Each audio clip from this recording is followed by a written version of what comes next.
The ancient order of foresters organised a picnic which was held in North Boyne's Bransmouth Park. Lovely weather and magnificent scenery helped the school children and teachers from Brandon Colliery, Bransmouth and Willington enjoy the cricket, leaping and jumping. A splendid brass band entertained the gathering until nearly dusk. A number of Brandon Colliery sportsmen walked the narrow, uneven road past the colony of Beehive coke ovens, across the railway line to David Halliday's Bransmouth Castle Inn at Meadowfield. The quoit match between Nickel-Locking and Thomas Shipley attracted a large number of enthusiastic followers of the sport. Men with weekend caps askew, best scarf knotted at the neck and velvet jacket topping best trousers, covering polished boots. Nickel, a 22-year-old coke drawer living at number 2 Railway Street, trounced Thomas 33 chalks to 18. His easy victory made him the richer by £5. Patrick Keenan, another 22-year-old coke drawer born in Ireland and currently one of Elizabeth's 4 lodgers at number 18 Railway Street, found his bride just 2 doors away at number 16. 2 families in the short street celebrated the wedding when Patrick married Alice McDermott. Alice, now 19 years of age and a paper mill labourer, married Patrick in Crowsdale Catholic Chapel. 2 months after Alice's wedding, there was a serious explosion at the Langley paper mill. There was great destruction of property with damages estimated at several thousands of pounds. Alice, with some 100 employees, was rendered workless. The excitement derived from gambling and defying the law landed 3 Brandon Colliery men in Durham Police Court. P.C. Kirkup was on duty at the colliery when he saw the defendants, all pitmen, gaming at pitch and toss. He had received several complaints from parties living in the colliery rows. He had often cautioned the men about it.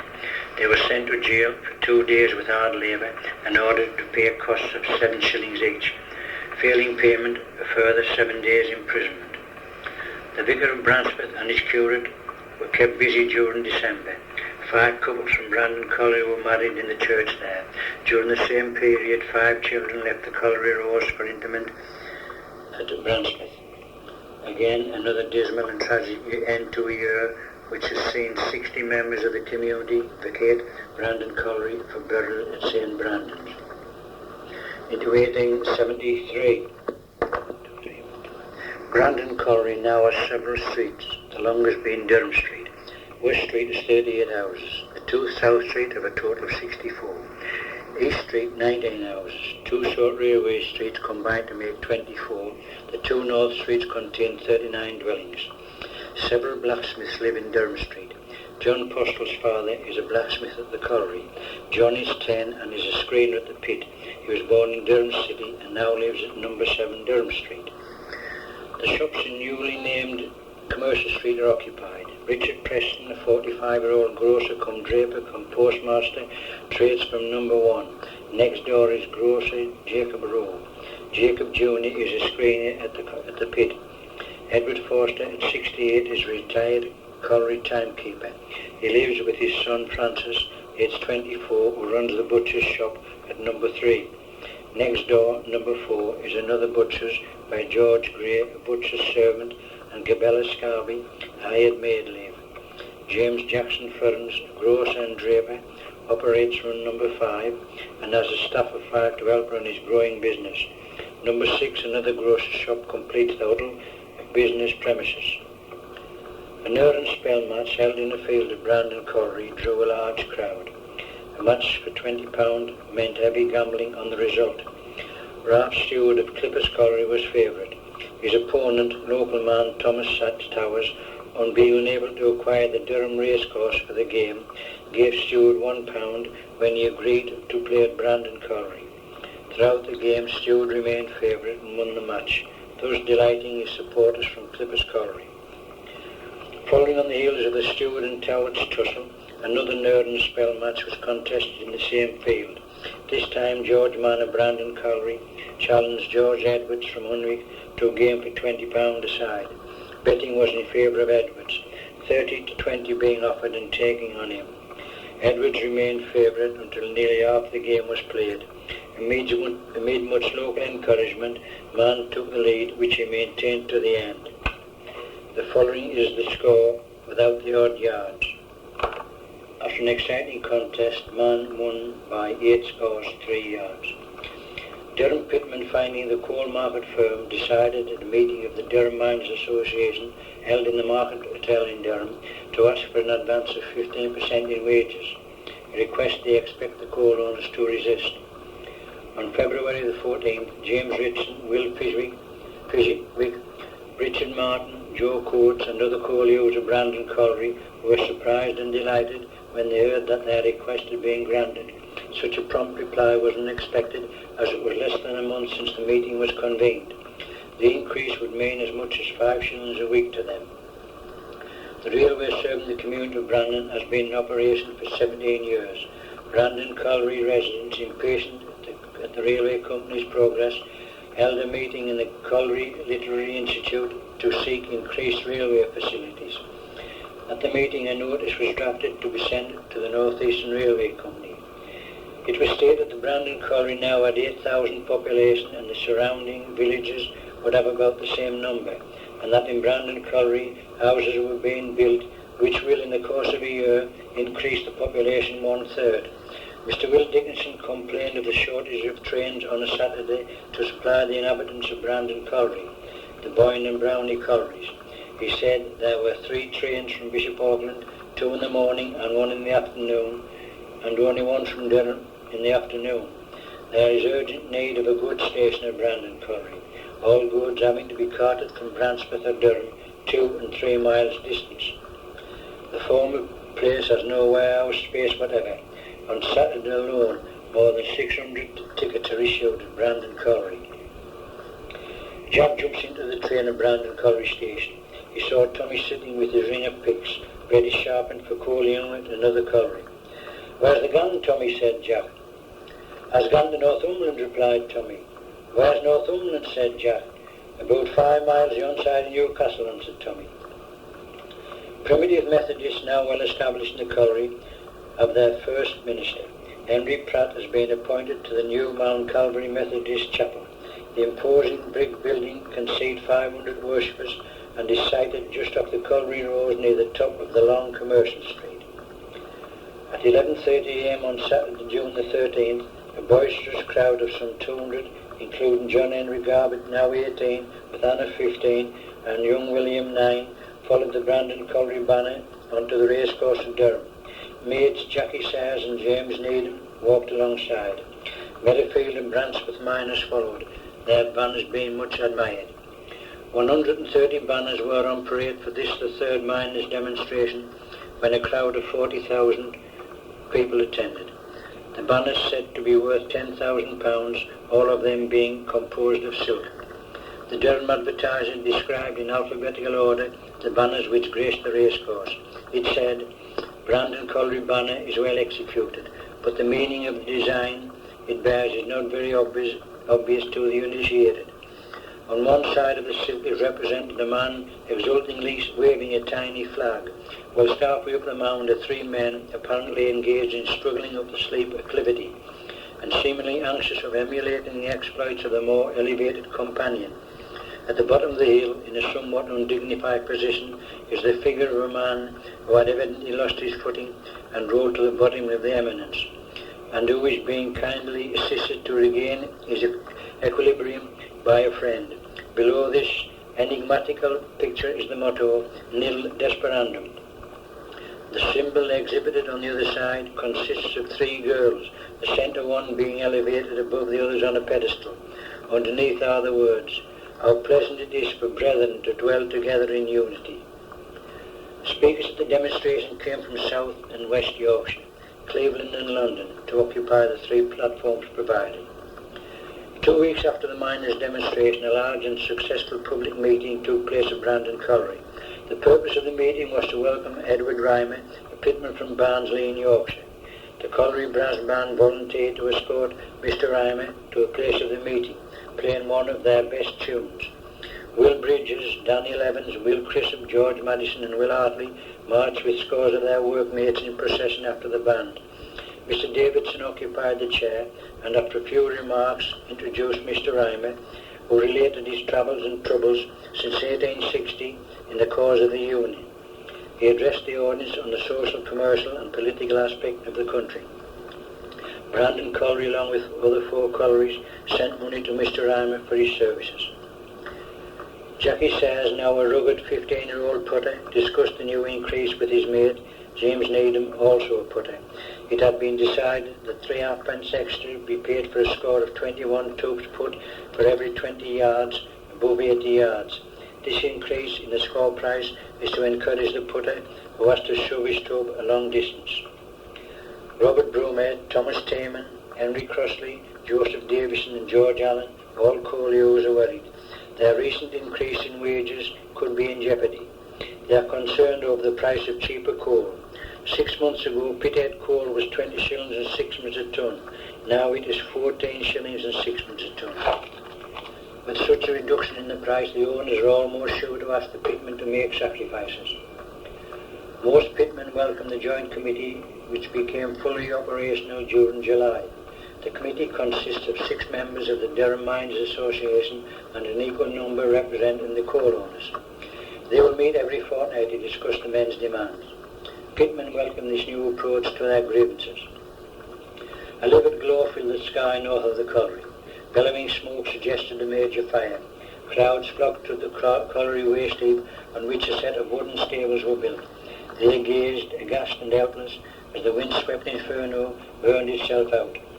6 sets of horseshoes told their grim tale. 6 colliery horses housed in the stables were roasted to death. A new quadrangle of brick-built buildings was promptly erected near the colliery at Meadowfield near the brick flats. The horse keeper has a house attached to the stables, and the space formed by the quadrangle is used to train horses and pit ponies. Night shift workers find a refuge in the reading room and institute. They while away their time before work, reading, playing dominoes and cards. The institute is catering for an expanding colliery. Readers among the men and boys have a choice in the 2,000 volumes the library boasts. In one of the Durham villages, the secretary of the reading room walked in and saw that there was someone there who were not members. So he said to them, "There's some of ye in here that isn't in, and ye that isn't in better get out." Brandon Colliery still awaits the promised water supply. During August, the weather became so hot there was no water. An acute shortage meant no tea with the milk. Not enough for a good wash, and washing clothes or scrubbing the house floors was virtually impossible. Pits invariably mean an accumulation of underground water. A number of engineers converged on Brandon Colliery on Friday, September the 5th, to see a new set of pumps constructed by Mr. Coulson of the Merrington Lane Engine Works put into successful operation. These pumps are capable of removing 1,800 tons of water in 12 hours. The engineers expressed their opinion that the new feature introduced by Mr. Coulson rendered them much superior to what is known as the special pump. To celebrate the occasion, Mr. Coulson and his friends dined at Mr. Gowland's in New Albert, Durham. Opposition to the railway company has arisen. An enterprising body of men under the name of Whitty and Company have commenced to run 3 breaks between Durham and Brandon Colliery. They run every 2 hours, calling at the Browning and Boyne collieries. The first break, which left Brandon Colliery in at 8 a.m. on Saturday the 6th, was crowded to excess and kept running all day, setting down passengers at the King William IV public house in the North Road. This will be a boon to the residents of Brandon Colliery, especially during the week when the trains do not stop there. 2 days after the inauguration of the brake service, a melancholy and fatal accident took place at Brandon Colliery. The pit's 7th fatal fatality involved 12-year-old Cuthbert Coulson. Cuthbert, quiet and inoffensive, was employed as a whaler, which job entailed his climbing onto the full trucks of coal to remove any stone or waste which had escaped the eyes of the screamers. While 4 trucks linked together were being moved down the line, he jumped onto one of them. His head became jammed between the truck and one of the solid uprights supporting the screens. His head was almost torn from his body. He died 12 hours later in great agony. One doubts if Cuthbert Coulson, the unfortunate lad's father, could afford to pay death benefits from his meagre wage. The Durham district of the Miners' National Association, formed in 1869, has, after only 4 years, 35,000 members. The contribution of 3p a week secures labour protection. 6p a week secures labour protection, death, sick and accident benefits. The accumulated funds now stand at £37,000. Up to December, 36 Colliery inhabitants died. Almost weekly there was a sad cortege to Bransford Cemetery. 23 of the dead were infants under the age of 5. Foresters travelled from Brandon Colliery to Durham when the Ancient Order of Foresters Friendly Society held a meeting in the Rose and Crown Hotel in the marketplace. Brother William Dickinson represented the Court Pride of Brandon, number 3333. He is a founder member of the movement in Brandon Colliery and is rightly chosen to serve them on the district committee for another year. Pitmen of Brandon Colliery and other colleges in the county have applied for an increase in wages. They want 20%. At a meeting in Durham's Town Hall, it was stated that the coal on the London coal market was bringing as much as 6 shillings extra per tonne. The men feel that the industry can stand the suggested increase. 2 days after the Durham meeting, men streamed up the Long Lane to East Brandon. A large field was the venue for a local miners' demonstration. Jackie Sayers and his mate, both keen union men, joined the crowd which had arrived from Brownie, Boyne, Meadowfield, Pagebank, Crogsdale and Sleeburn collieries. Each colliery had its own band. Men marched in orderly but noisy ranks to the meeting ground. Pension Monument, Usher College, Durham Castle and Cathedral, together with lovely woodland scenery, created a splendid background for the gathering. Speeches were made on the pitmen's claim to universal suffrage and productive cooperation.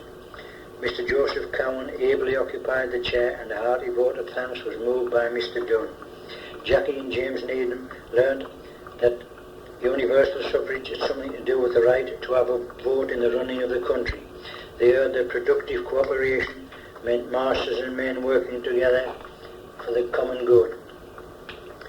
George Milner, a muscular 22-year-old coal hewer, eased his frame on the cracket. Sweat glistened under fine coal dust. Friday. He was halfway through his last shift for the week. He looked forward to tomorrow's sport. Football cleared one's lungs of the week's coal dust. His putter found him slumped on the floor of the seam. A large stone had dislodged itself from the roof and fell on him. George was taken home with a suspected broken back. He died 3 days later. He had become very popular during the few weeks he had worked at the colliery.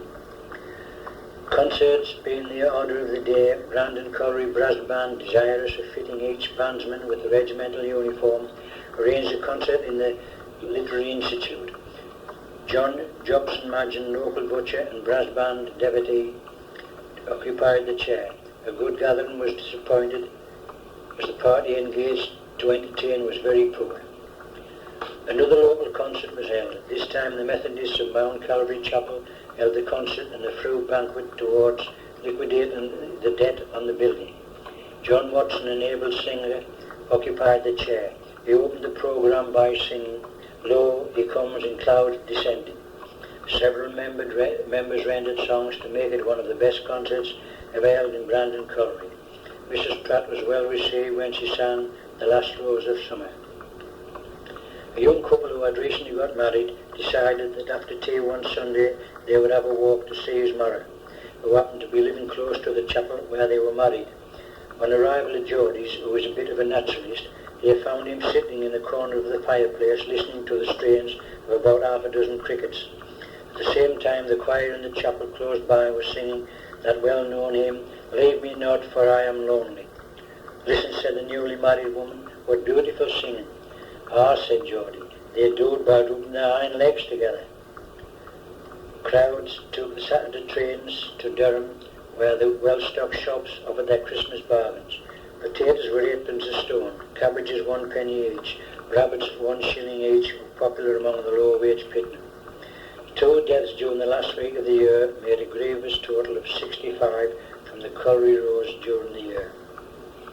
Into 1874.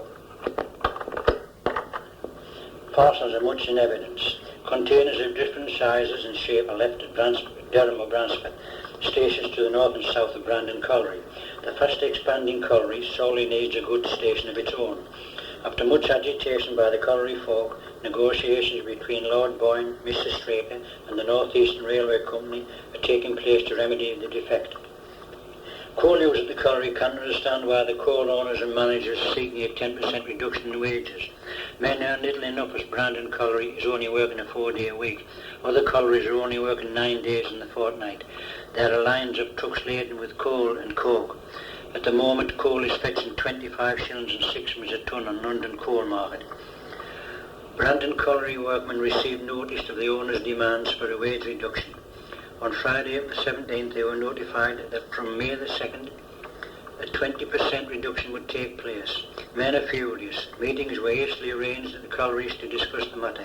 They say it's a county affair. The men agreed unanimously not to allow a fraction reduction unless the questioned issue is settled by arbitration. On Friday, May the 8th, Jackie Sayers, James Needham, and Colliers, George Allen, Henry Crossley, Thomas Tayman, Robert Broomhead and Joseph Davison joined their mates at the colliery and came on strike against the owners' demands. Men and women prepared for a long strike. After arbitration, the strike was settled on the following Friday, much to the relief of the women folk who had been prepared to manage on very little money. The pitmen accepted a 10% reduction in wages and an 11-day fortnight. The owners' original demand had been a 20% reduction and a 12-day fortnight. Men, bitter over the reduction in wages, had to agree with the findings of the arbitration and reluctantly returned to work. Durham lacks street lighting. Streets around the city are dark and lonely. Will Hutton, a Brandon Colliery pitman, was walking home from the city. He was coming up Crosgate Path when 2 men attacked and robbed him. He was left unconscious. 2 pitmen from Littleburn Colliery were later apprehended and charged with highway robbery. Highway robbery again. Another Brandon Colliery man, Henry Hill, while walking from Durham, was attacked by 3 men at Langley Moor. A pair of trousers, newly bought, together with 2 shillings and 5pence, were stolen. Luckily for the victim, his assailants missed the £5 note he had in the corner of one of his pockets. Mr. Henry Pratt became Mount Calvary Chapel's second minister. He succeeded Dr. John Watson. There was a public meeting, tea and lecture by Dr. Watson. The congregation gave freely to aid the chapel funds. Jackie Sayers and his mate were aroused early on Saturday, August the 15th. Band players and banner carriers sweated under the early sun as they played their way onto Durham Racecourse for the 4th annual demonstration. Jackie and James were among the merry cortege which reached Durham shortly after 9 a.m. In all, there were 130 banners set around the ground. The palm was borne by the new banner belonging to Brandon Colliery Lodge. It is the work of a London artist and cost £80. The Durham Advertiser commented on their new banner. There are expensive hobbies, and this banner business seems to be one. If so large a sum as £80 is to be thrown away, as it were, on what is best of all, we have no intention of saying one word against the little pleasures which the miners devise among themselves. They have the undoubted right to spend double or even treble the sum, but there are, after all, better investments for their surplus capital than painted silk. There are 123 bands, both good, bad and indifferent. The big drums of the band seem to have the most prominent part. John Fishley Page, the 32-year-old assistant surgeon to Dr. Robert Robson, occupies 2 colliery houses combined into one, numbers 31 and 32 West Street, at the top of the colliery row and a few yards from Mount Calvary Chapel. House his wife and 2 baby daughters in the house cum surgery arrangement. Mrs. Fishley Page was born in St. Peter's Port in Guernsey. One child was born in Wales, the other being born in London. Dr. LePage was soon called upon to administer to one of the pitmen under his care. Jack Beckwith, co-leader of the colliery, sat on his cracket in his viewing place. A large stone fell and terminated his work for the shift. He was taken home on the colliery handcart, suffering from severely crushed legs. Dr. LePage said that many days must pass before the unfortunate young man would be able to resume work. The long hot summer caused an acute shortage of water. After one shower of rain, 2 women from Sunderland Street came to blows over some rain pipe water, each claiming that the pipe was erected in her yard. After being charged with unruly behaviour, the bench of Durham Police Court dismissed the case. It is hoped that the water shortage will be resolved in a few months.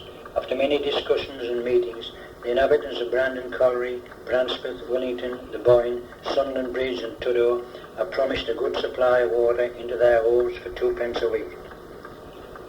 The Reading Institute is a popular rendezvous for colliery workers. It is used to good advantage. Its 2 ornamental seats set against its outer wall are much appreciated on fine days.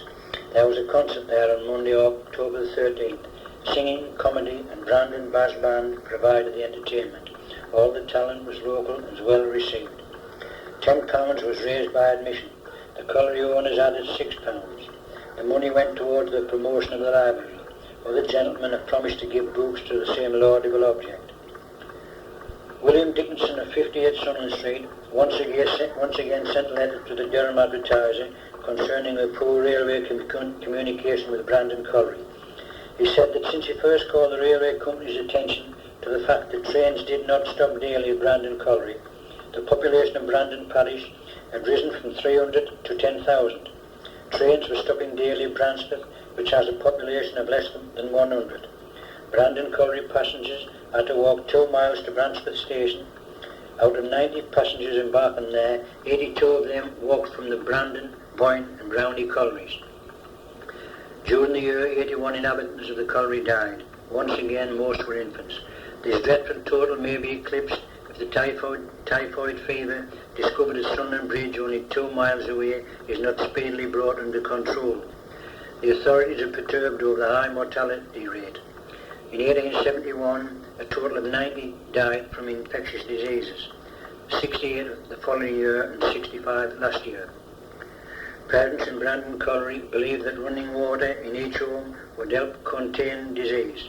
They want their children to reach school age to attend the new school opened just west of the Colliery Road. The brick building erected by Messrs. Straight and Love can hold 510 in the mixed department and 112 in the infants. Into 1875. After almost 20 years, churchgoers from Brandon Colliery and district can now attend a church built almost on their doorstep. The new church of St. John the Evangelist proudly occupies space kindly donated by Viscount Boyne. This stone edifice, built in Gothic style, is centrally built in Meadowfield. Its spacious chancel, nave, organ chamber and a spire containing 1 bell are of architectural splendour. The tracery of the larger windows is very beautiful. Some 400 worshippers can be accommodated. The Reverend Joseph Lawson is the new church's vicar. Being well known for his keen interest in local affairs, was soon called upon to officiate at district functions. He became the first president of Brandon Colliery Literary Institute. He took the chair at the first annual meeting of the Institute. Mr. J. Moffat, the secretary, stating that the Institute was in an exceedingly flourishing condition, there being an increase in membership of 139 during the year and a further 200 useful books had been purchased. John Kilchrist, Sam Doon, Edward Ward and James Patterson, all members of the Institute, played dominoes. They were well pleased with the new easy chairs provided for them. New tables were in evidence. Other night shift workers played bagatelle, draughts and chess on the French polished furniture. Maps, magazines and newspapers, both daily and weekly, were in good supply. Membership is fast increasing, so much so that 2 rooms are to be added to the building. Jackie Sayers, now a soberly 17-year-old, had served his stint at putting. He was pleased his turn for hewing had at last arrived. Putting was hard work and often fruitless, entailing strong muscles and a good heart to keep going. More hew was being required. He was set on to work in the Busty Air Pit, Harp and Feather District. He found coal hewing less arduous than putting tools. Jackie and other pitmen at Brandon Colliery were much disturbed on hearing that Mr. Love had laid off Shincliffe Colliery, which employs some 600 men and boys, no reason being given for the dismissals.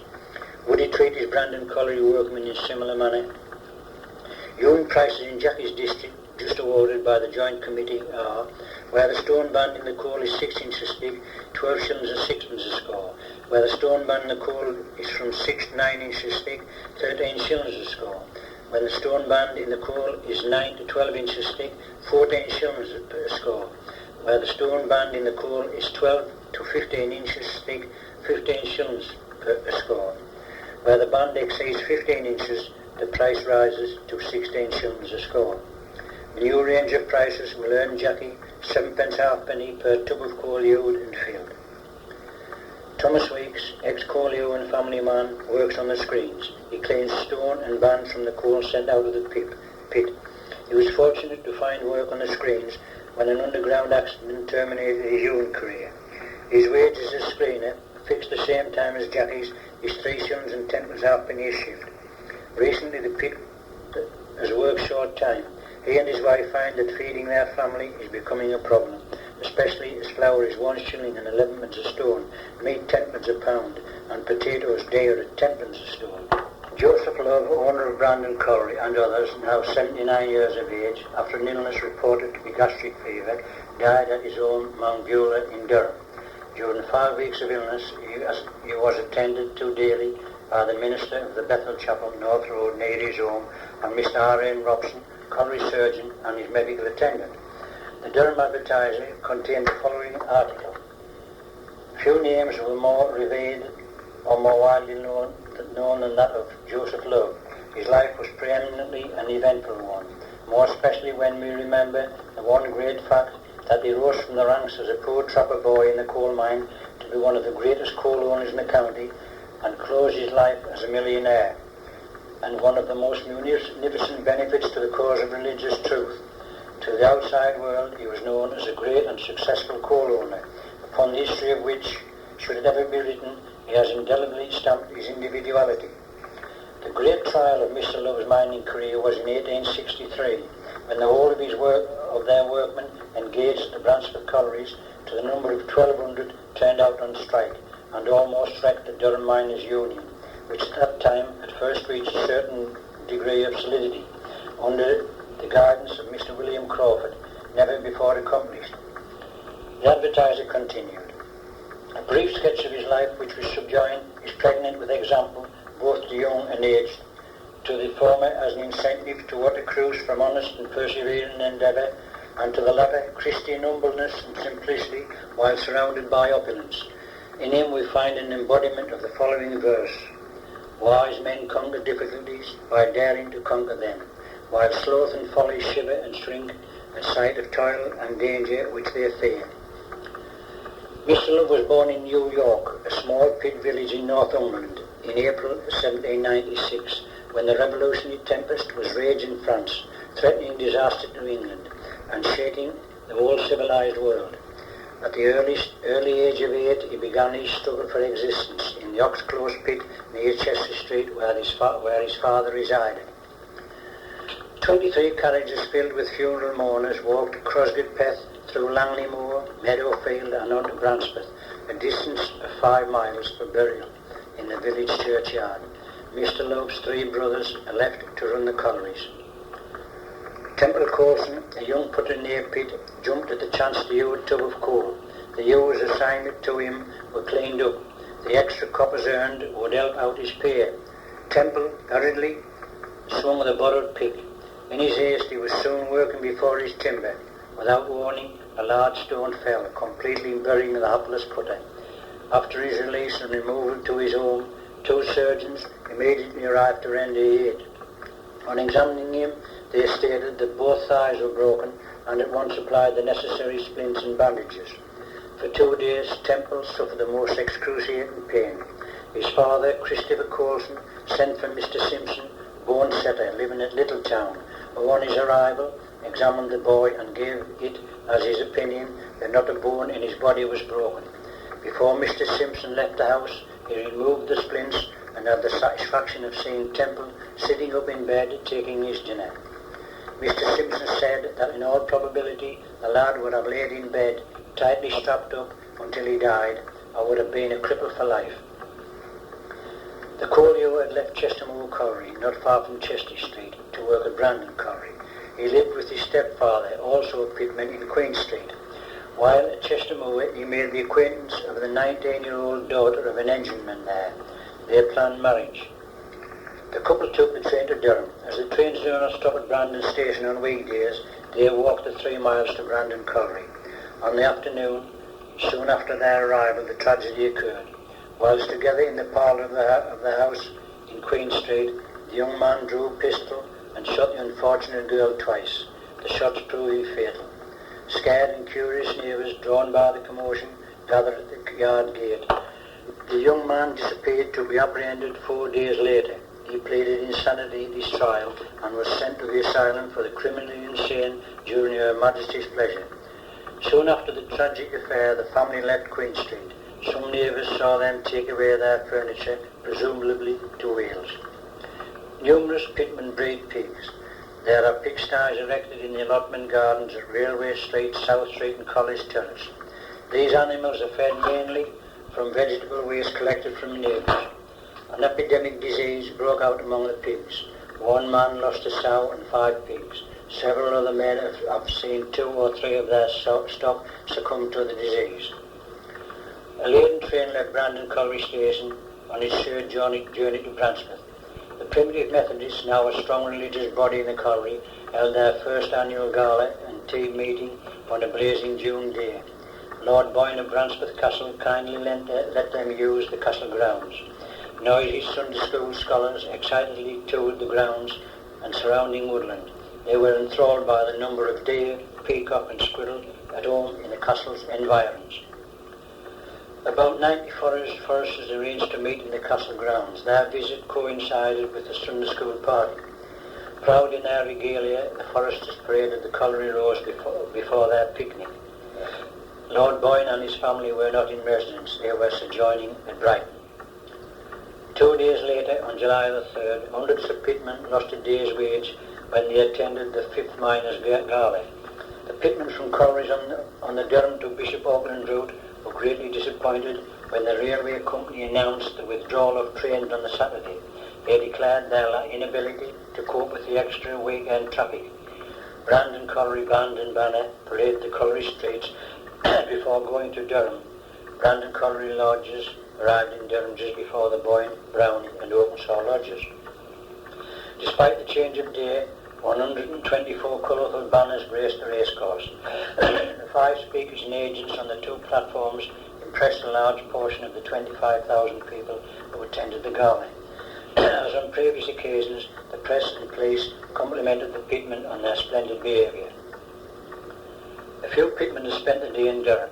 After getting tired with travelling about the city, they made tracks for the North Road station in order to catch their train. They were there half an hour before train time and would have liked to go back to the marketplace to while away a little of the time, but for the distance. They, however, became chaff and porter. "I say," began one of the funny men, "whatever made them build the station so far from the marketplace where it's busiest?" "I didn't know," replied the porter dryly, "unless they thought it were best to have it obey again the railway." During July, scarlet fever claimed 4 infant victims. Joseph, son of William Ray, coal hewer, living in Durham Street, at the age of 1 being the eldest. William suffered further depression when he received notice to quit his job. For some weeks, the collieries in the neighbourhood have felt the effects of slack trade. Will and Sarah Garbutt had a daughter christened Sarah who survived the fever epidemic. After 25 years' hard work, Alexander MacDonald, the pitmen's leader, induced 75,000 workmen and their masters to submit their differences to arbitration. As a result of this agreement, Brandon Colliery was fared badly. The Joint Committee Award granted a reduction of 5% on the score price in the Sea Pit Brockwell seam. The coal hewer now receives 12 shillings and sixpence for 20 tubs of coal field.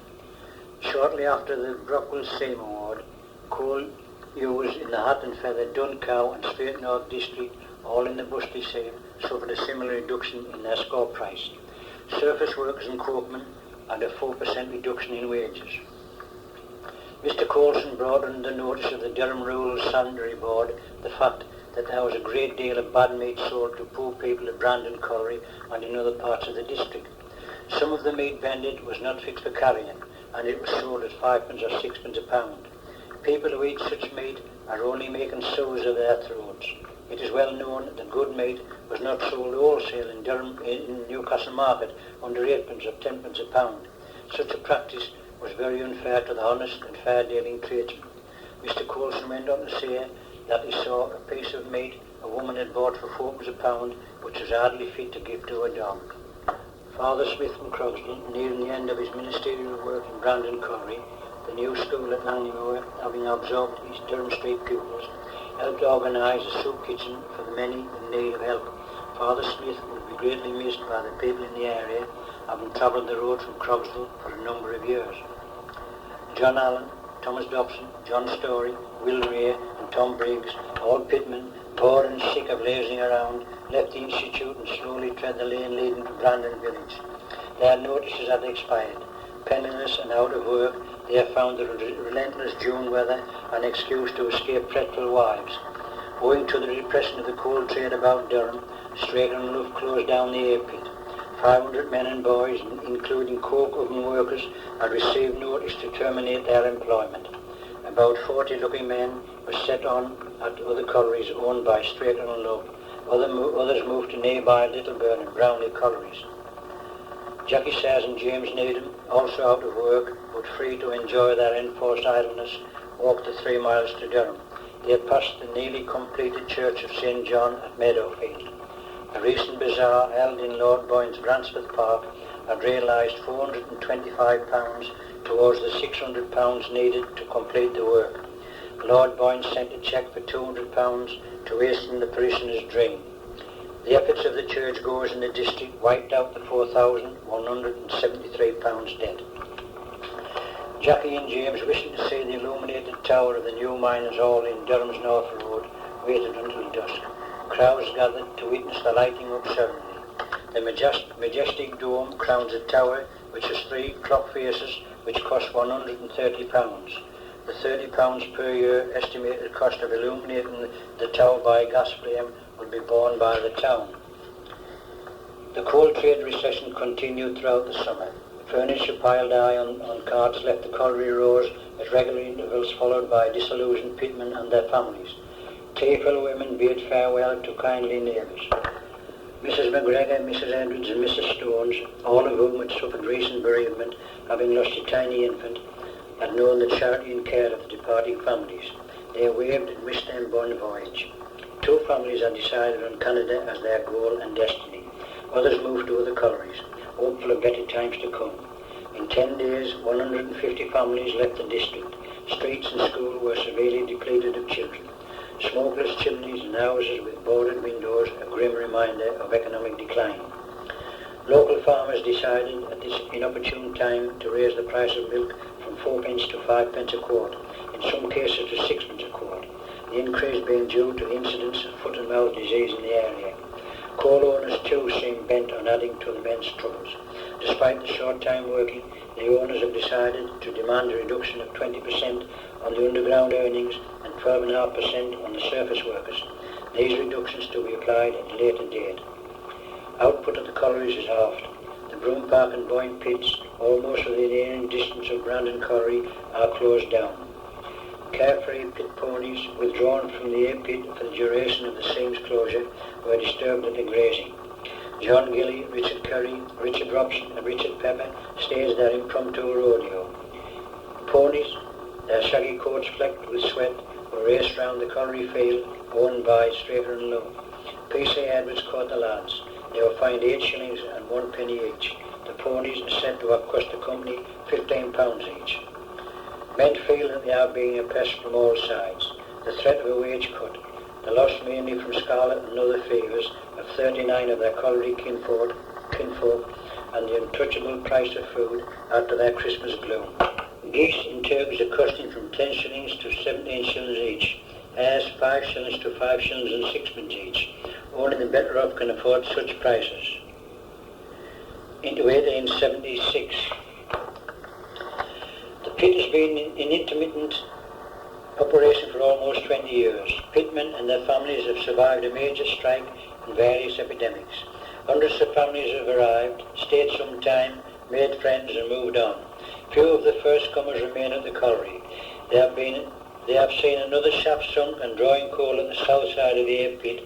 This shaft being nearer Meadowfield is named the Meadowfield Sea Pit. They have seen long rows of houses supersede farmland on the west side of the colliery.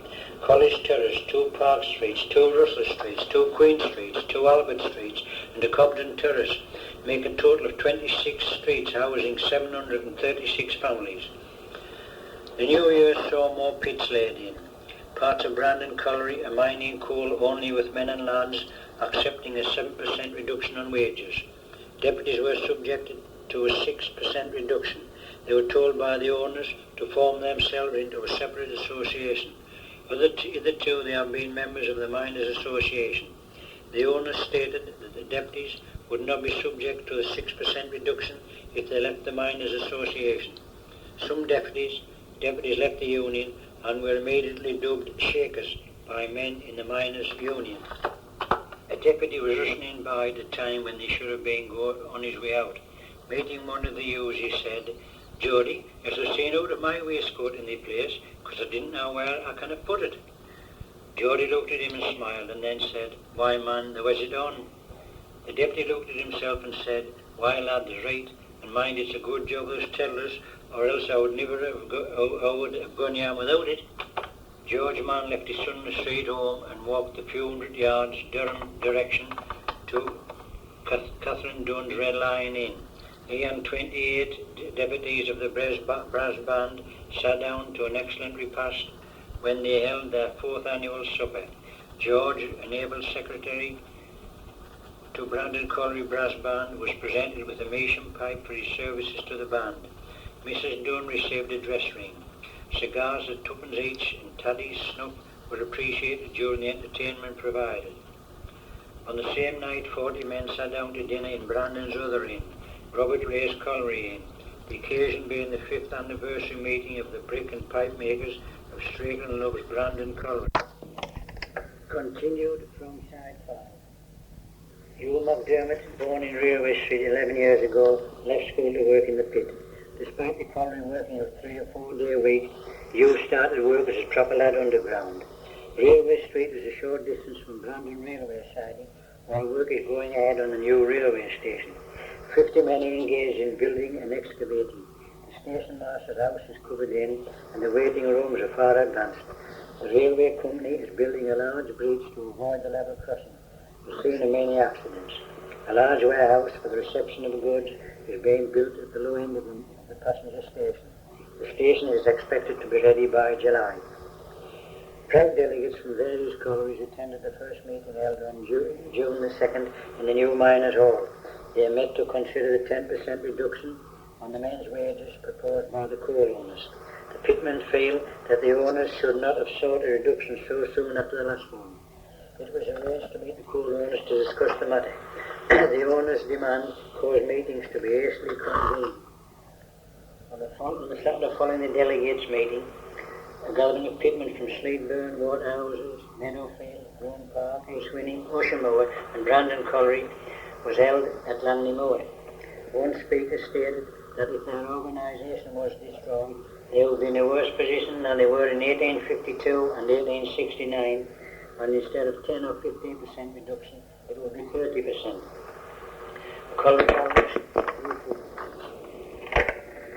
The Colliery ballot was taken on the issue of wage reduction. The majority of men want work, not strikes.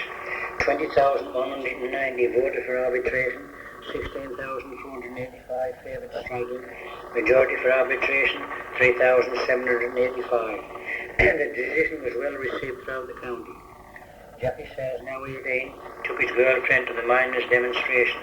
Alice Bruff, just a few months Jackie's junior, had similar aspirations. She liked long walks in the miners' demonstration.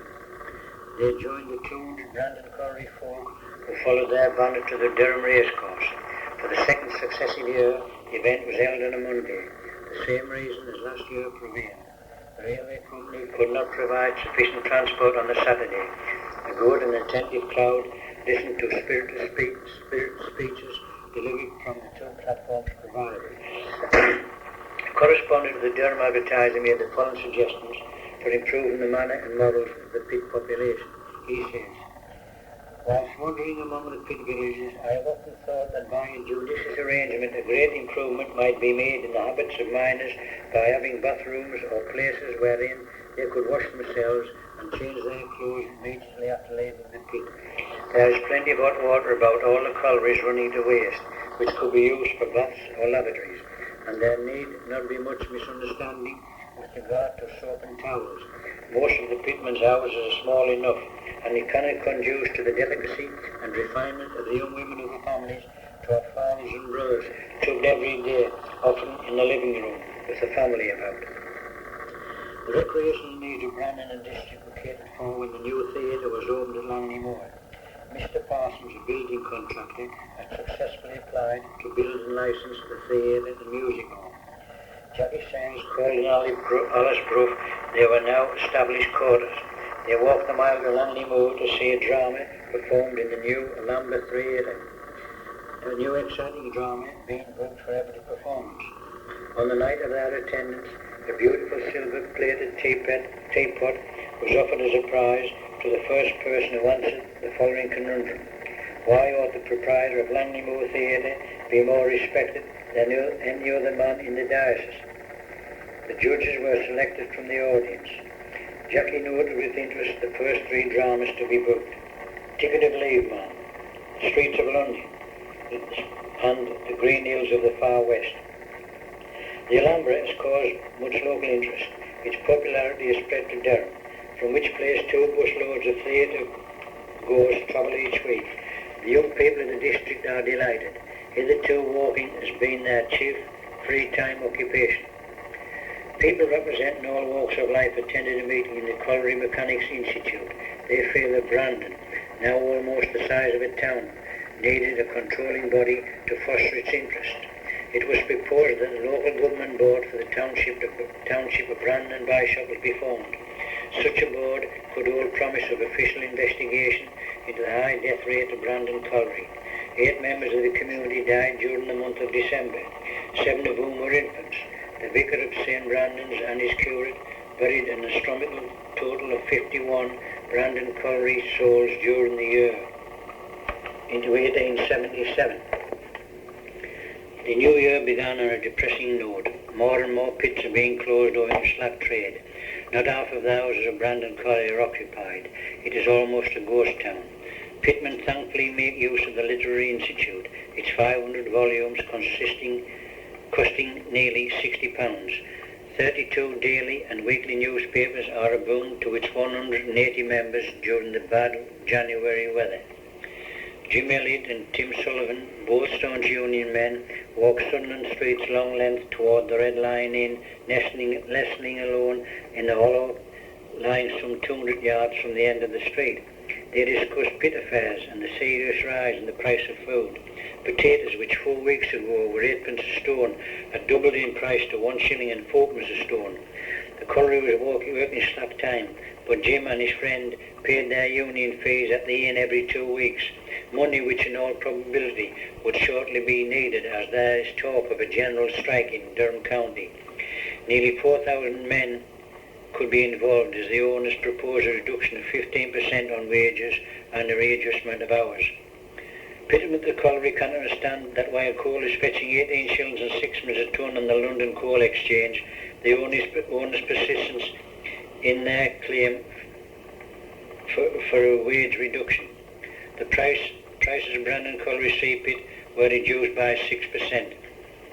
Hand putters earning 1 shilling and 8p a day reduced to 1 and 7p. Pony putters earning 1 shilling and 2p a day reduced to 1 shilling and a penny. Deputies per shift 4 shillings and 11p a day reduced to 4 and 8p. Drivers per shift 1 and 7p reduced to 1 and 6.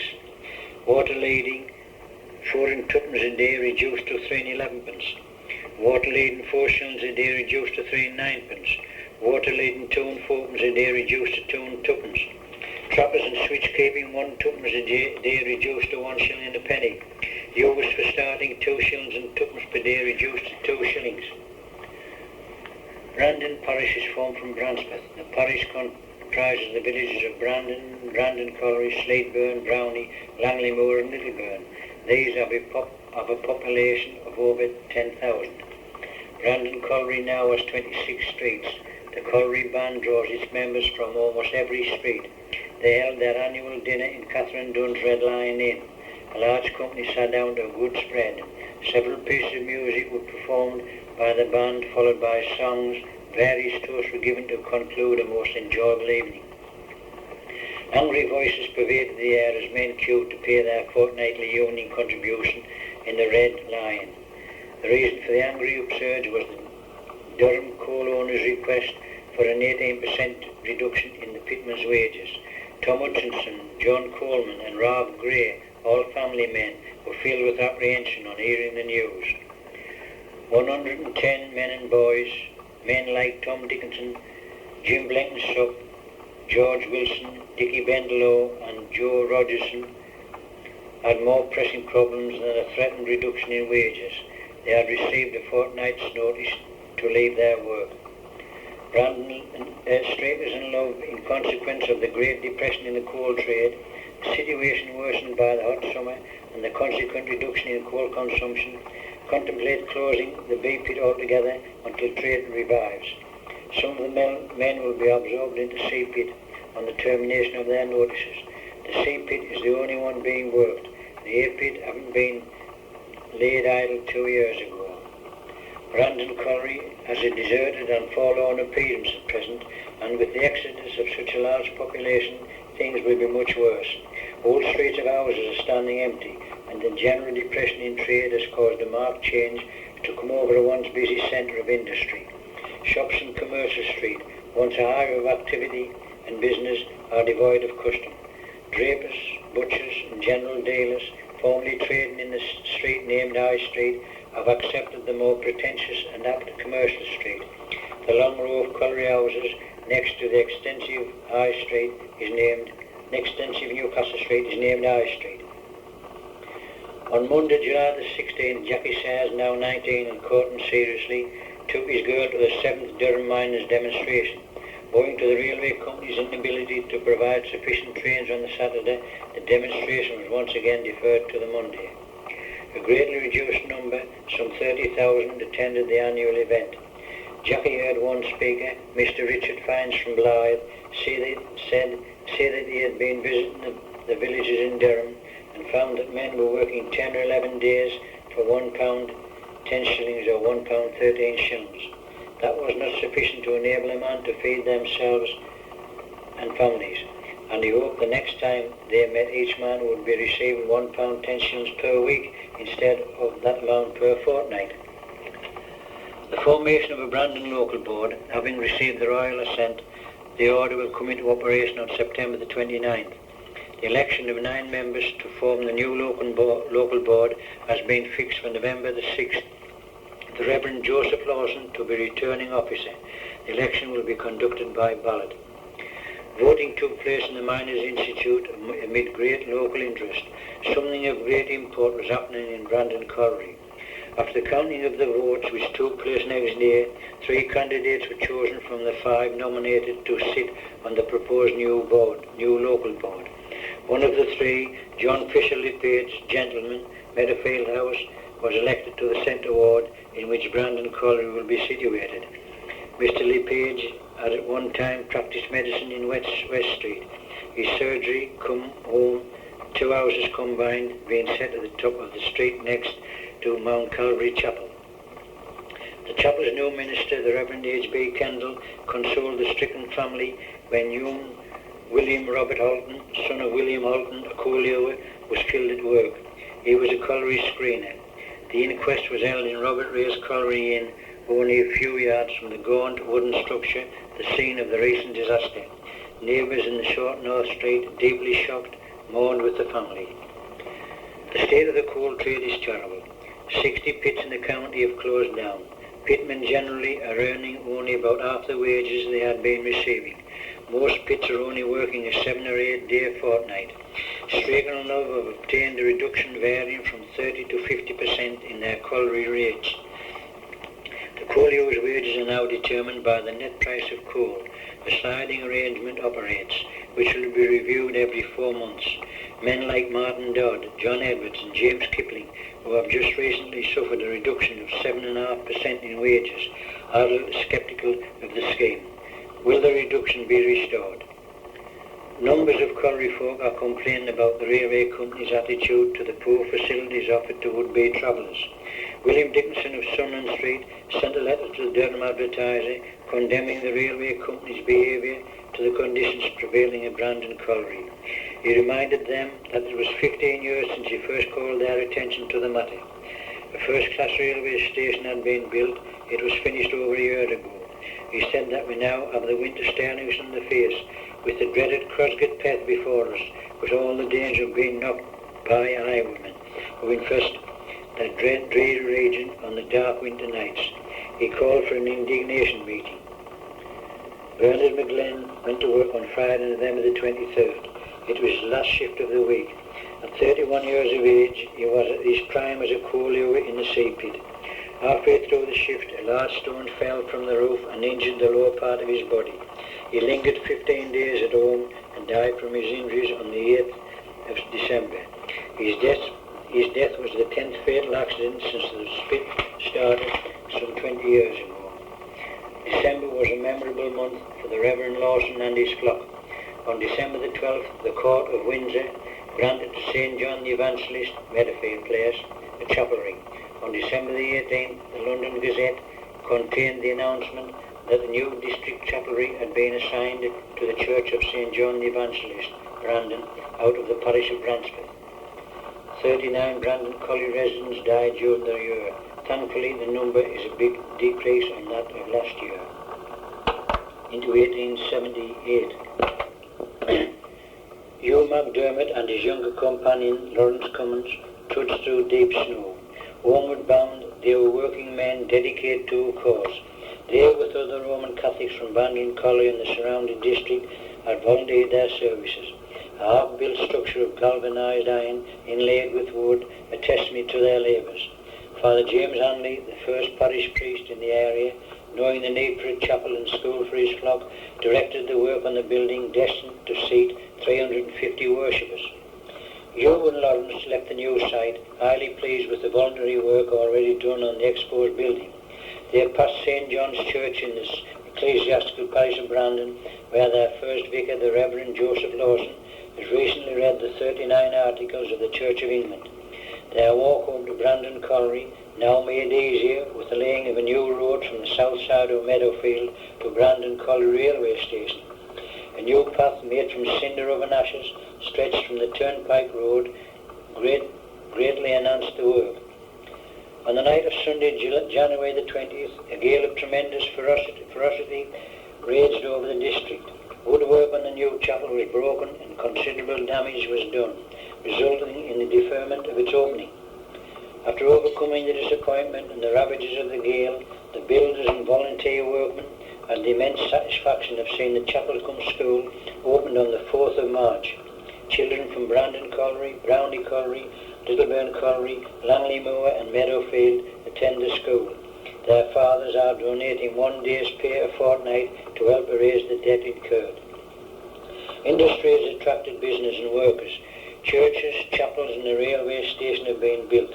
New roads have been laid. The owners of Brandon Colliery have lowered the level of Railway Street leading to the station and made a good foundation of broken bricks. When the railway station was opened, the people of Brandon Colliery were promised that it would soon be lighted with gas, but this has not yet been done, and the station and its approaches are in a state of obscurity every night and morning. The dim oil lamps are present in use, being of little service at this dark period of the year. The depression of the coal trade is still severely felt in the district, and many poor families are suffering greatly from want of the bare necessities of life. Brandon Colliery Sea Pit has only worked about half-time for the last 2 or 3 years, and pitmen and their families are feeling the pinch of poverty very keenly at the present. Things are at a low ebb indeed. Pitmen at the colliery have for some time had access to the Institute on Sunday mornings to read the newspapers and periodicals. A portion of the community, shocked at the gravity of the offence, objected to the colliery owners, who sent word to Mr. J.J. Lissman, the colliery manager, to stop the practice.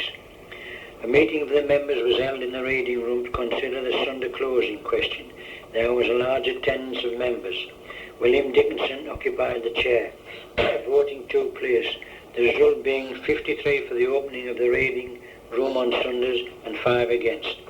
A deputation was appointed to meet the coal owners and ask their permission to carry the resolution into effect. The pitmen at the colliery adhered that the coal owners of Durham County are to request their men to agree to resuscitation of the early bond which was abolished some 6 years ago. The men could then enter into longer and greater contracts.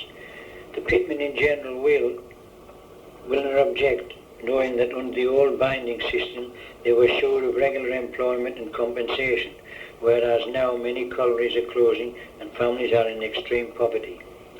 Will Dickinson and other colliers of Brandon Colliery are once again concerned. On Saturday, March the 16th, all pitmen and coke burners at nearby Brownie Colliery received a fortnight's notice. It is not contemplated to lay the pit in. It is believed that the men will be invited to resume work at a reduction of wages.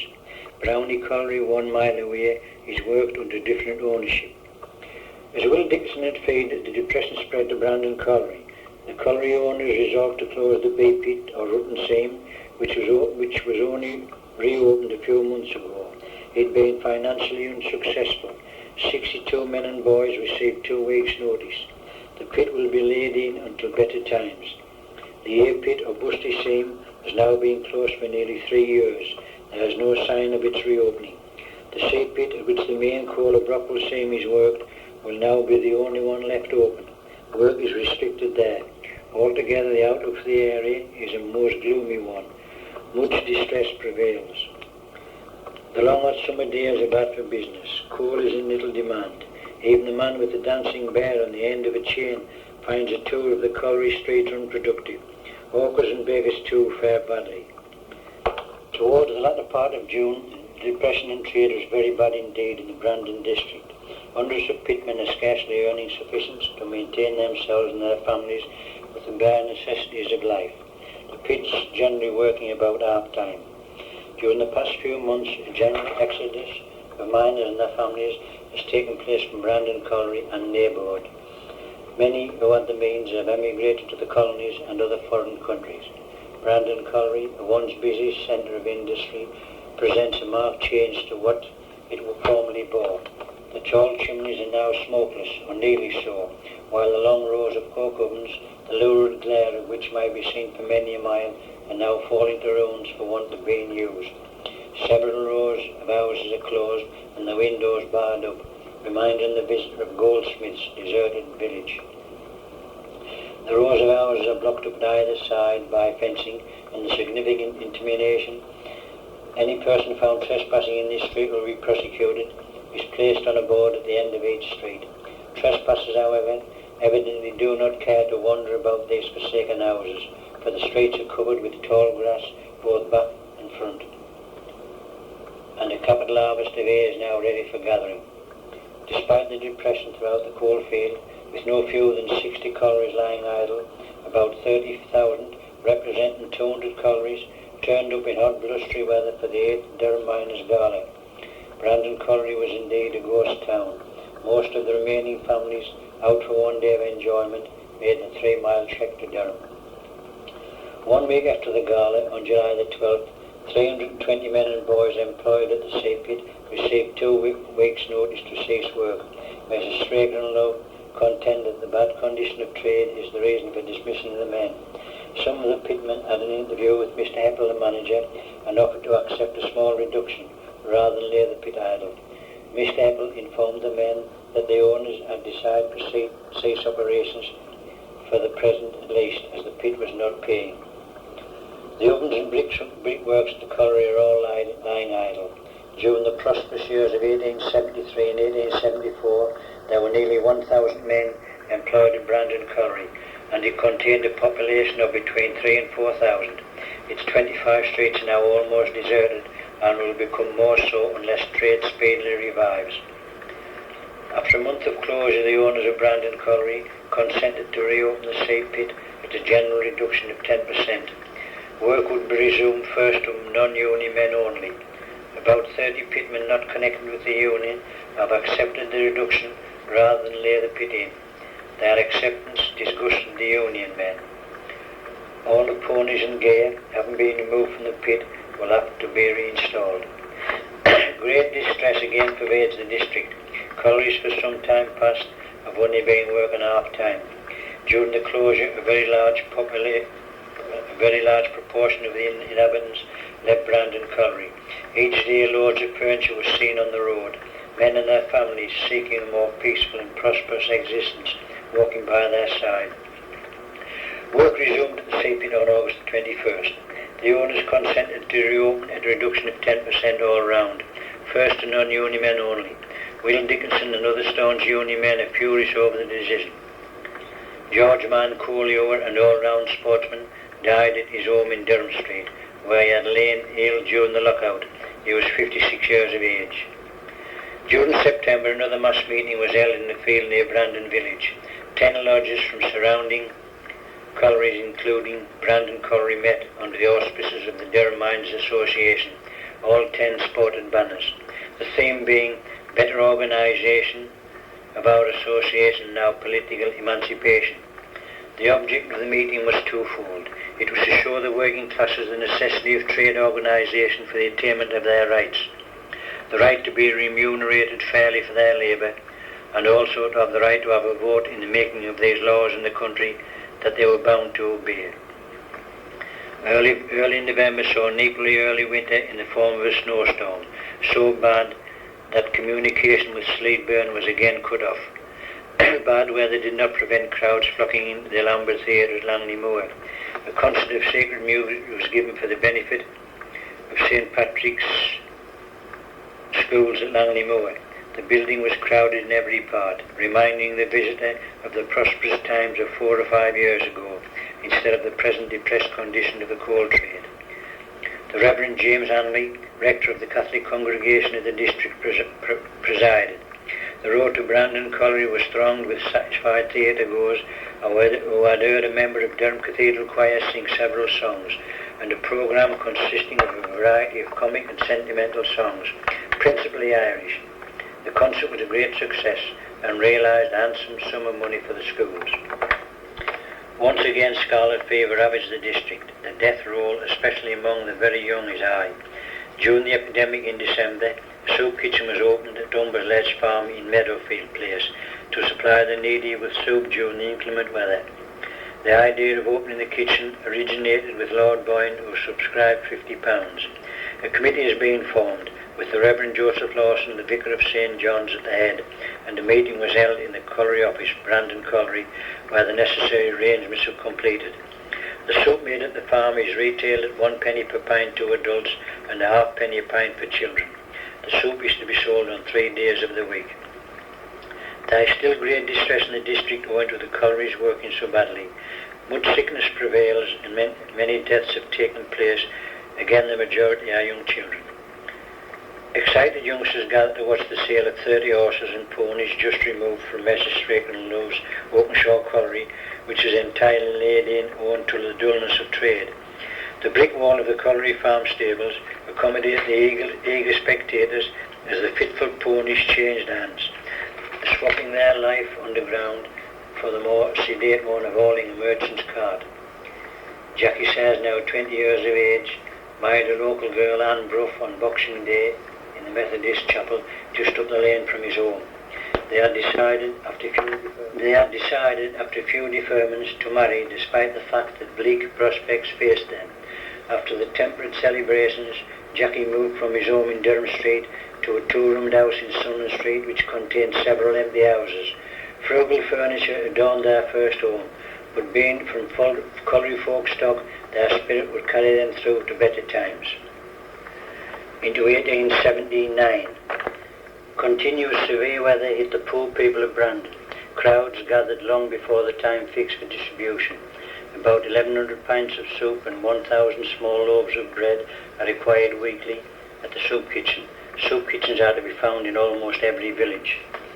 Mr. Thomas Bell, Mr. James Young and Mr. James, all officials at the colliery, gave 2 shillings and 6pence each to the soup kitchen fund. Mr. George Potts and Mr. James Turner, also officials, gave 2 shillings each to the fund. P.C. Jackson subscribes 1 shilling per month. It is hoped to keep the soup kitchen open until the end of March. 2 weeks later, further subscribers stepped forward.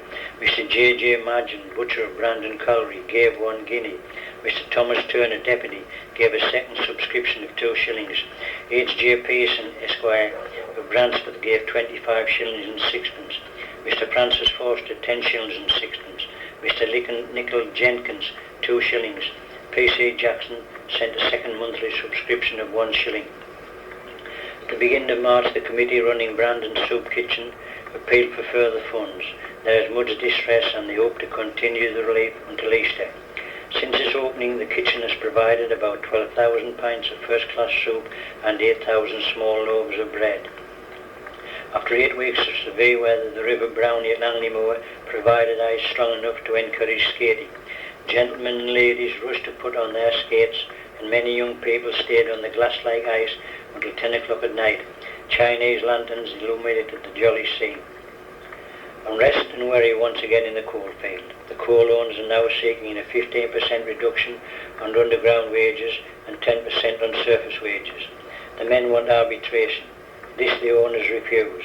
The men reject their demand of 15% reduction. Notices were issued to the underground pitmen of the county on Friday night and Saturday morning, March the 21st and 22nd, reading, I hereby give you notice to terminate your present engagement on the 5th of April, 1879. If you continue to be employed as a workman after that date, it will be at a reduction of 15% on present prices. A similar notice with a reduction of 10% was issued to the surface hands. 7 pits in the county have accepted the owner's demand of 15% reduction in their wages. Others, including Brandon Colliery, have offered 10% and 7.5% to the owners. On April the 5th, Jackie Sayers, William Miller, Sam Bickley, Dan Evans, Tom Davison and Mick Madison, all Brandon Colliery pitmen, joined the 70,000 pitmen of the county who refused to work. The general strike had commenced. 1 week later, the coal owners said that the sliding scale would not be renewed until the men agreed as a preliminary to the reduction in the rate of wages amounting to 20% on underground labour and 12.5% on surface labour. Whilst the pitmen realise a reduction may be necessary, they are furious over the owners' further demands. Brandon Colliery's band and banner were paraded around the streets in defiance. Mass meetings are being held in these times of great distress and strife. On Friday, April the 25th, the Executive Committee of the Miners' Association, having rejected the Master's offer, issued the following voting paper to each lodge. Owners' terms, reduction of 10% from underground men and 7.5% from the surface men, and refer the other 10% and 5% to arbitration. Below that, strike. Members must put opposite the question they intend voting for, across thus. At the close of the day, the figures were, for the owners' terms, 224, for strike, 22,633. Majority for strike, 22,409. The melancholy state of things now in operation throughout the county must be convincing evidence to most outsiders that an unwise step was taken by the coal owners when they determined to abandon arbitration and the sliding scale. Jackie Sayers, along with other striking pitmen, received 5 shillings from the £6,000 allotted from the strike fund. During the 3rd week of the strike, the Miners' Association took a ballot on complete strike action. That every colliery be laid down, 224. That colliery is now working to go on, 7. Majority 217. By a majority of 32 votes to 1, the county has voted to lay all the pits idle.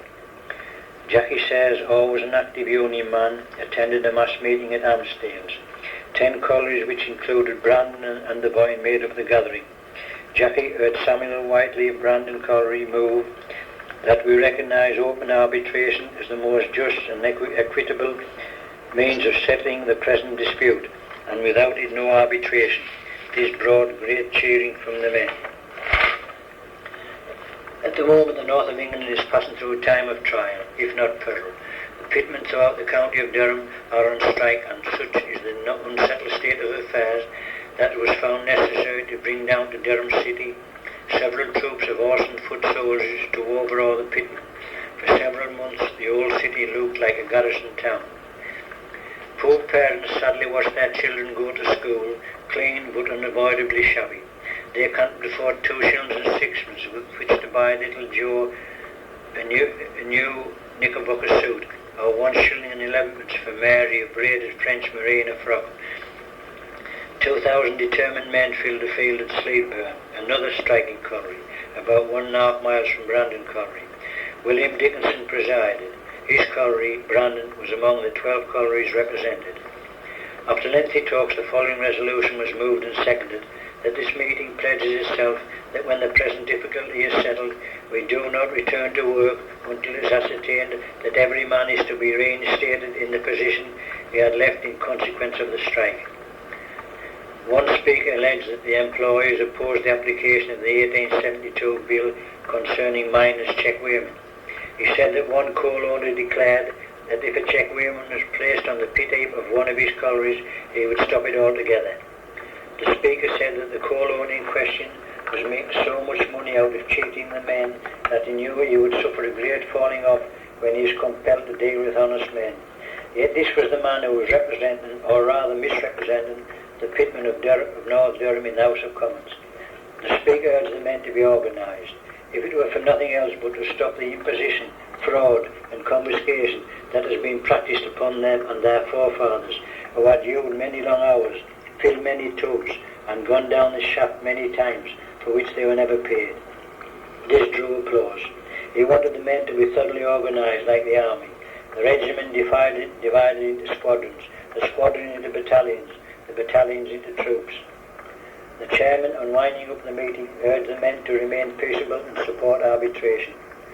On May the 23rd, after 6 weeks of strike, most of the collieries in the county were once more in production. Men of Brandon Colliery agreed to a 7.5% immediate reduction and had agreed to refer to arbitration the remainder of the coal owners' claim for a 20p reduction. Had the coal owners agreed to the pitmen's first offer, there would have been no strike. Arthur Robbins, secretary of Brandon Soup Kitchen, sent a letter to the Durham Chronicle. Dear Sir, will you allow us a small space in your valuable paper to return our sincere thanks to Mr. J.J. Margin Butcher for the noble way he has come forward to the help of the people of Brandon Colliery during the strike in opening a soup kitchen twice a week at his expense, and he has also kindly promised to continue it until the men at the above colliery receives a pay. By inserting the above, you will greatly oblige on behalf of the Relief Committee. Some 12 months ago, a party of pitmen decided to leave Brandon Colliery and seek their fortune in New Zealand. Recently, their friends left behind received letters from them urging them to follow on to New Zealand. Their letters were full of hope for the future. Letters came from the United States of America, full of glowing intelligence. This information caused a large number of pitmen to repair to the immigration officers. Cheap immigration from Durham, £4.15 to £8.11 to Australia, 40 days by steamship. Auctioneers were forthcoming to dispose of household goods. Neighbours and newlyweds being ready to buy furniture which cannot be transported overseas. It seems that workers for the Brandon local board are like the pitmen, being restricted to meagre wages. The board have instructed their surveyor, Mr. Spur, not to pay the labourers he employs a higher wage than 3 shillings a day. Jackie says, glad to be back hewing coal, enjoyed his daily walk. Weather being kind, he walked the lane to Brandon village. On a clear day, he enjoyed the panoramic view. He considered himself fortunate on 2 counts. In addition to their family was expected. Mrs. Strakenlove had just given 60 men notice to terminate their employment. The affected men are from another scene, the reason given being inadequate price and demand for their coal. Jackie says, having had enough of strikes and closures, preferred to work and build up his home. The sliding scale was reintroduced during October, having fallen into abeyance during the recent great strike. It had been in operation for 2 years. The sliding scale will remain operative for a further 2 years, after which, should either party wish to terminate it, 6 months' notice must be given. Despite the epidemic of scarlet fever pervading the district, crowds flocked to Father Hanley's mission church at Lanley Moor. Men and women dressed in their Sunday best accompanied children arrayed in new dresses and smart velvet suits specially bought for the occasion. The roads leading from Brandon, Brown and Littleburn collieries to St. Patrick's were thronged with Catholics bent on welcoming their bishop. Bishop Chadwick preached and confirmed 130 Catholics in this his first visitation. Owing to the unabating fever epidemic and the closure of the Boyne Pit, a soup kitchen again serves the area. Soup is distributed every Tuesday, Thursday and Saturday at 11 a.m. Any working man can obtain soup at the nominal rate of 1 penny a pint, while the very poor, invalids, widows or